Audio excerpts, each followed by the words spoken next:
Polda Metro Jaya mengungkap klinik aborsi tak berstandar medis di Jalan Raden Saleh, Senen, Jakarta Pusat yang sudah beroperasi selama 5 tahun. Subdit Resmob Polda Metro Jaya juga telah menggelar rekonstruksi kasus aborsi ilegal yang terdapat 41 adegan diperagakan oleh 17 tersangka, mulai dari proses penerimaan pasien hingga pembuangan janin yang telah diaborsi. Tahapan penyidikan lanjutan dengan rekonstruksi, penyidik akan melakukan dengan 41 adegan, mulai dari proses persiapan. Yang kedua terkait dengan proses mulai dari pendaftaran sampai dengan dilakukan tindakan aborsi. Kemudian tahapan ketiga adalah proses di mana hasil aborsi itu akan dilakukan pembuangan janin atau dilakukan pembakaran. Sebelumnya, berdasarkan data dari Polda Metro Jaya selama 1 tahun terakhir, yakni sejak Januari 2019 hingga April 2020, sudah terdapat 2.638 pasien yang melakukan aborsi atau dalam sehari klinik tersebut melayani 4-5 pasien.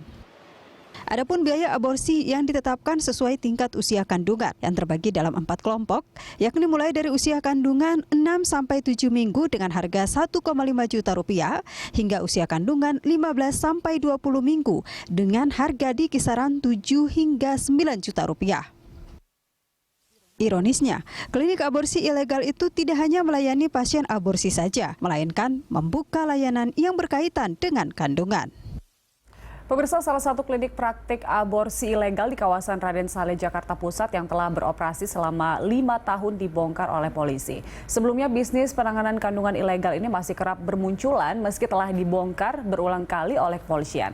Lalu apa yang menjadi penyebab bisnis aborsi ilegal ini tidak pernah mati? Kita akan membahasnya bersama dengan Kabid Humas Polda Metro Jaya, Kombes Pol Yusri Yunus melalui sambungan telepon. Selamat siang Pak Yusri.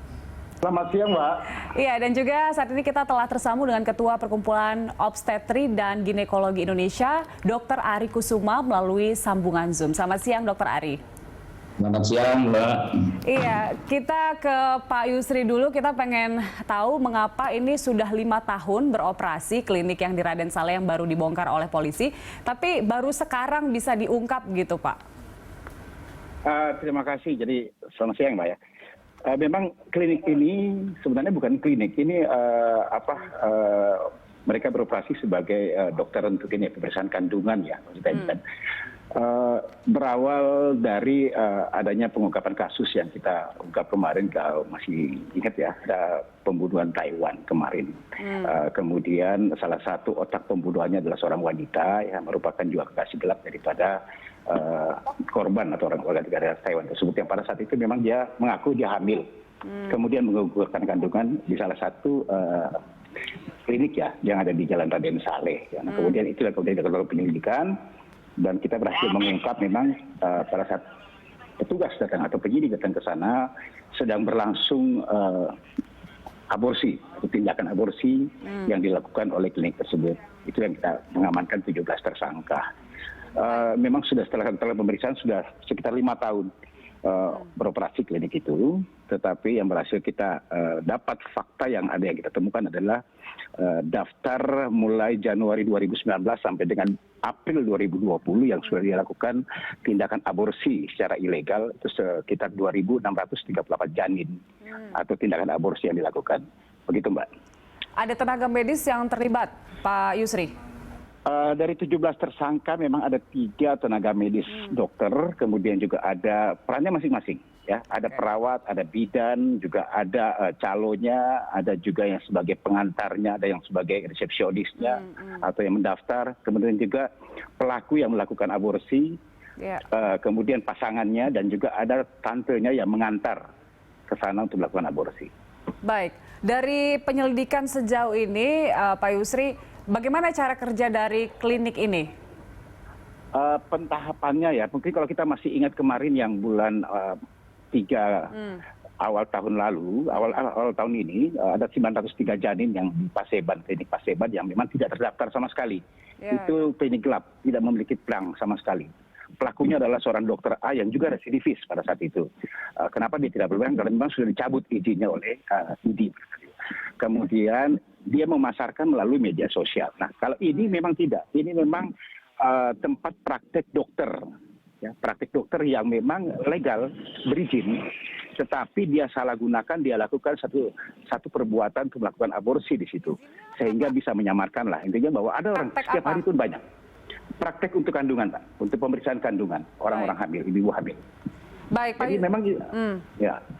Silakan, Pak. Terus jadi pentahapannya adalah orang memeriksa kandungan ke sana, kemudian biasanya seperti yang tersangka yang kami amankan ini adalah pasangan yang belum kawin, belum nikah. Dia hamil duluan, kemudian dia memeriksakan kandungan dan minta untuk dia lakukan pengukuran kandungan oleh dokter yang ada di situ. Sehingga diaturlah boleh pendaftar, kemudian pentahapan lakukan pemeriksaan, sudah deal semuanya memang, kemudian pemeriksaan memang akan dilakukan aborsi, dia bayar dulu baru dilakukan tindakan. Baik. Tindakan aborsi, kemudian setelah itu pemusnahan daripada janin yang dilakukan aborsi tersebut. Baik, Pak Yusri, saya mau ke Dr. Ari dulu. Dr. Ari, Anda melihat praktik aborsi ilegal ini seperti apa? Apalagi ada juga soal menyalahgunakan izinnya begitu. Ya, terima kasih Mbak Yunita, Pak Yusri. Yang pertama, saya pasti sebagai Ketua POGI turut prihatin dengan hal yang menimpa dari sejawat-sejawat kami, terus terang teman-teman dari SPOG senior kami, dan juga teman-teman dari dokter.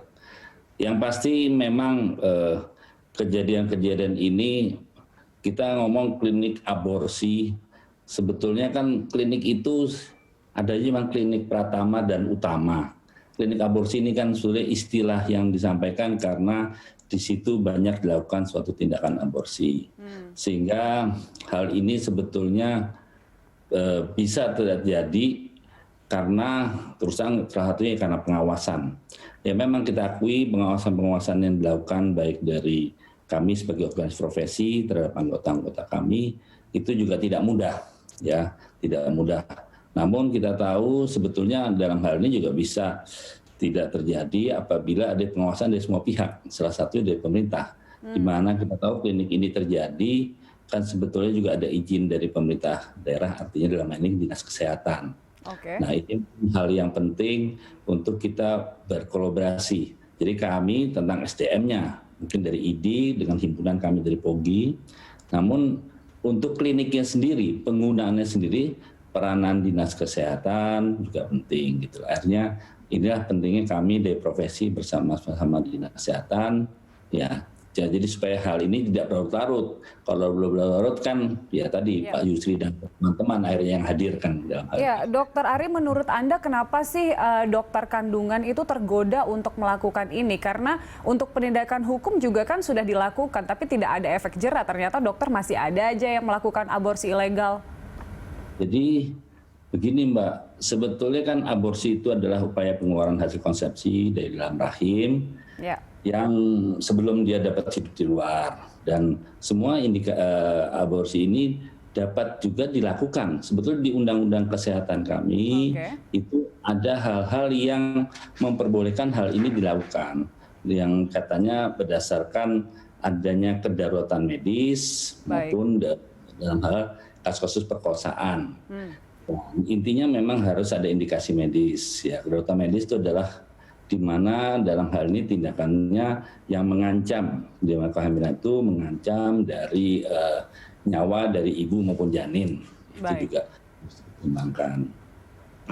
Tapi selain daripada indikasi medis, sebenarnya ada efek samping atau bahaya dari aborsi ini nggak, dokter? Oh jelas. Bagaimanapun juga semua tindakan punya resiko medis. Terus terang resiko infeksi, perdarahan itu juga sampaikan. Cuman nanti kan yang harus disampaikan di sini kan adalah ya tadi indikasinya dalam melakukan satu tindakan ini suatu hal yang penting. Yang bahaya yang dilakukan oleh siapa, dokter? Kenapa maksudnya? Lebih bahaya dilakukan oleh orang dengan indikasi medis seperti apa? Oh gini, jadi untuk melakukan suatu tindakan aborsi pun juga harus dilakukan oleh dokter-dokter yang mempunyai standar, yang mempunyai kompetensi dan kewenangan. Itu hal yang penting. Selama dokter itu melakukan suatu aborsi dan itu semua dalam satu indikasi medis, sebetulnya sih ya tidak ada masalah. Tapi kalau SWAT, tapi saya harus ingatkan bahwa semua tindakan tetap punya risiko. Ibarat kita jalan kaki aja, kita juga punya risiko kan, jalan di pinggir jalan, walaupun udah di pinggir jalan tetap punya risiko. Apalagi tindakan suatu tindakan dalam hal medis. Karena dokter itu sebetulnya tidak menjanjikan kesembuhan, tapi dokter berusaha sesuai dengan standarnya untuk membuat pasien itu sembuh. Itu. Baik, Dr. Ari, Pak Yusri, kita masih akan kembali usai jeda berikut. Pemirsa tetaplah bersama kami di Landstalk.